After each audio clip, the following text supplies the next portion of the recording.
Je vous invite à prendre une petite cuillère et à goûter et à me faire parvenir vos remarques également. Pourtant, quand arrive le moment de comparer leur glace à une autre sans additifs, ils vont pouvoir se montrer fiers du résultat. Laquelle vous préférez? Celle avec stabilisant. Celle avec stabilisant aussi. Oui, pareil. On dirait une vraie crème glacée. D'accord. Pour eux, il n'y a pas photo.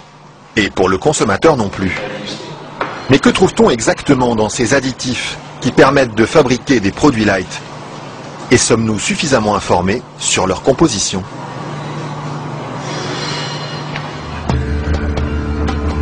C'est à Vilvoorde, à quelques kilomètres de Bruxelles, que nous sommes allés chercher les réponses. Au bout de cette zone industrielle se cache une usine très discrète, filiale d'un des plus grands groupes chimiques européens. On y fabrique l'un des additifs les plus utilisés par l'industrie, le E441, plus couramment appelé gélatine. Et le responsable commercial de l'usine, Michel Vandenberg, n'est pas peu fier de nous montrer tout ce qu'on arrive à fabriquer avec son produit miracle. Alors je vais vous montrer quelques exemples des principales applications de la gélatine. On a naturellement le secteur alimentaire qui est l'application la plus importante au niveau mondial. Alors vous avez ici tous les produits gélifiés. Le premier marché pour lui, ce sont les bonbons. Mais on trouve aussi sa gélatine dans des gélules pharmaceutiques, des pellicules photos et même des shampoings. Dites-moi, il y en a partout de produits finalement. Ben, ce serait pas mal qu'il y en ait partout. Mais pour ça, il faut produire toujours plus. Alors ici, l'usine tourne à plein régime. Et la fameuse gélatine de Michel Vandenberg, la voici qui sort, tout au bout de la chaîne.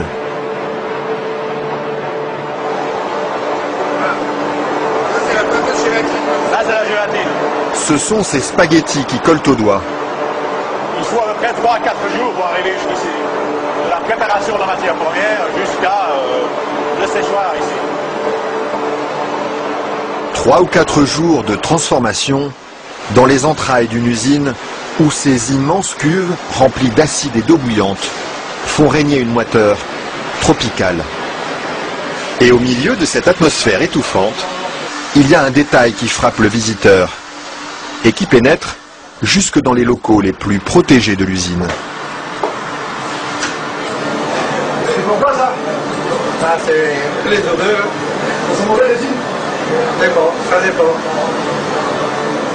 Une odeur âcre d'acide et de graisse brûlée qui flotte sur tout le site jusqu'à l'extérieur de l'usine. Et la raison de cette odeur, la voici. C'est la matière première avec laquelle on fabrique la gélatine. Ça, c'est la matière première. Nous traitons donc la couenne, la peau de porc. D'accord. De la peau de porc qui arrive par palettes entières dans son usine. Une matière première qui ne lui coûte presque rien et qu'il achète dans toute l'Europe. Ceci vient de Hongrie. Ça vient de Hongrie, d'accord. Voilà. Et tous les jours, près de 150 tonnes de couenne de porc attendent dans ce hangar d'être dévorées par un monstre d'acier au nom évocateur, Dinosaurus.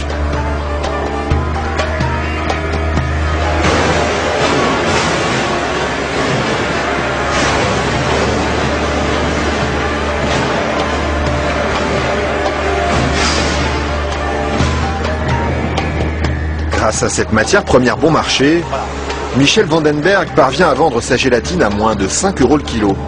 Un prix défiant toute concurrence qui lui ouvre sans cesse de nouveaux marchés. Et celui qui marche bien en ce moment, c'est justement le marché des produits light. Il ne faut pas filmer ça à 1 minute. Mais voilà, ceci, qui est un beurre allégé, 40%. Alors un fromage frais, 0% matière grasse. Et chez lui, on trouve même les plus grandes marques. Grasse. En marque Danone, taille fine. Une mousse liégeoise de chez Auchan. Voilà, une mousse de la laitière. Alors un produit Weight Watcher, donc avec moins de matière grasse, donc pour stabiliser le produit, pour maintenir l'onctuosité des produits, on utilise la gélatine. Un produit que les industriels n'hésitent pas à utiliser en grande quantité. Le seul problème, c'est qu'ils oublient parfois de l'écrire sur les étiquettes. Quand on les regarde, on lit bien la mention gélatine, mais pas l'origine du produit. Ils mettent gélatine, mais ils disent pas quelle est l'origine de la gélatine. Pourquoi? Ils n'assument pas que ce soit fait à partir de porc. C'est quoi le problème qu'ils ont avec ça? Non, mais je veux dire... Non, parce que c'est un problème, c'est un sujet très sensible. Ouais. Parce qu'il y a quand même les minorités, les minorités musulmanes, juives et autres, qui éventuellement ont des problèmes avec ça. Et ce serait bien justement de leur dire... Ça, je voudrais pas que...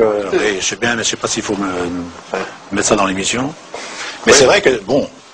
Parce que du coup, ils savent pas si c'est du porc ou de la vache. Du coup, comment ils font pour consommer? C'est ça le problème. Il faudrait peut-être leur dire.